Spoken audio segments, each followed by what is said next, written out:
Le budget de l'éducation nationale, cette année, augmente de 1,6% et c'est 21% du budget de la nation. Donc, les moyens, ils sont là, ils existent.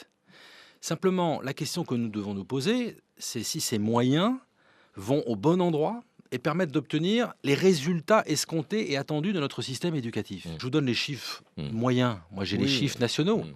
22 élèves par classe en élémentaire, 25 élèves par Mmh. classe en collège, 28 élèves par classe en lycée, Mmh. 19 en lycée professionnel. Mmh. C'est 2 de moins qu'il y a 20 ans en école élémentaire, c'est 1 de moins au collège qu'il y a 20 ans, et c'est moins dans les lycées professionnels. Je n'accepte pas l'idée que nous ayons baissé le qualitatif.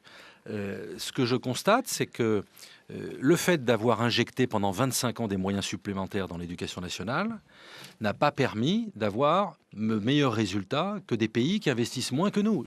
Nous avons décidé d'élever d'une année la formation des enseignants, d'ajouter une année supplémentaire, de recruter dorénavant nos professeurs à bac+5 au niveau master. Nous avons ensuite décidé de les faire former à l'université. Les professeurs étaient quand même les seuls à ne pas être formés directement à l'université. Dans tous les grands pays, on forme les professeurs à l'université. Donc, il ne faut pas regretter cette réforme. Nous avons aligné quelque part le système d'information initiale des maîtres sur ce qui se passe dans tous les grands pays développés.